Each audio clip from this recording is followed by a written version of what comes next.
கேரளா திரைத்துறையில இருக்கிறவங்க பாலியல் வன்கொடுமைக்கு உள்ளாக்கி இருக்கிறாங்க. ஆனா தமிழ் திரையுலகத்திலிருந்து யாருமே இதை பத்தி பேசவே இல்லைங்களே.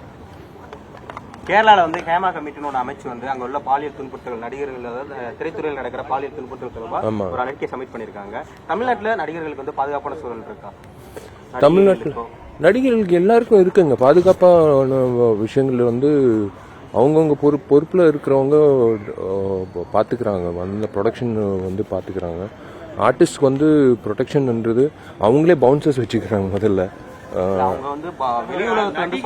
நடிகைகள் வந்து ஏமாற்றப்படுறாங்க. இல்ல சார் ஒரே ஒரு விஷயம் நான் சொல்றேன் சார். 20% தான் வந்து they are making it.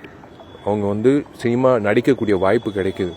80% வந்து வாய்ப்புகள் தேடி ஏமாற்றி போய் நிறைய பேர் வந்து நீங்க சொன்ன மாதிரி நிறைய ஆபீஸ்ல, நிறைய அலுவலகத்துல, நிறைய இயக்குநர்கள், நிறைய இடத்துல வந்து அவங்களுக்கு வந்து ஒரு ஏமாற்றம் ஏற்படுது.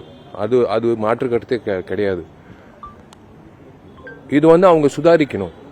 அவங்க வந்து எந்த கம்பெனிக்கு போறாங்க, அவங்க சொல்றது வந்து உண்மையா சொல்றாங்களா, அவங்க உண்மையிலே படம் எடுக்கிறாங்களா, அதெல்லாமே பார்த்துட்டு சுதாரிச்சு இப்போ செயல்படணும். அதுதான் நான் சொல்லுவேன். ஹேமா கமிட்டி மாதிரி தமிழ்நாட்டில் ஒரு ஹேமா கமிட்டி மாதிரி ஒன்று ஃபார்ம் பண்றோம். நடிகர் சங்கம் சார்பா வந்து ஒரு 10 பேர் குழு வந்து ஒரு விஷயம் பண்றோம்.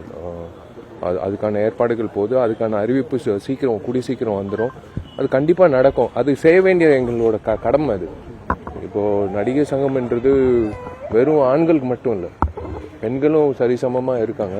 ஸோ அவங்களுக்கும் வந்து யாராவது இருக்காங்களா எங்களுக்காக அப்படின்னு நினைக்கும் போது நடிகர் சங்கம் இருக்கு அப்படின்னு வந்து அவங்களுக்கு தெரியப்படுத்தும். ஸோ கண்டிப்பா நடிகர் சங்கம் வந்து அதுக்கான வேலைகள். ஒரு கேள்வினா, இப்போ கேரளால இந்த மாதிரி அபியூஸ் உள்ளாக்கி இருக்காங்க அப்படிங்கிற செய்தி முன்னாடியே உங்களுக்கு தெரியுமா? எது கேரளால இந்த மாதிரி இல்ல, எனக்கு தெரியாது. இப்போ தெரிய வந்திருக்கு. உங்கள்ட்ட ஒரு கேள்வி எழுப்பிருக்கு, உங்களுக்கு தெரியும்.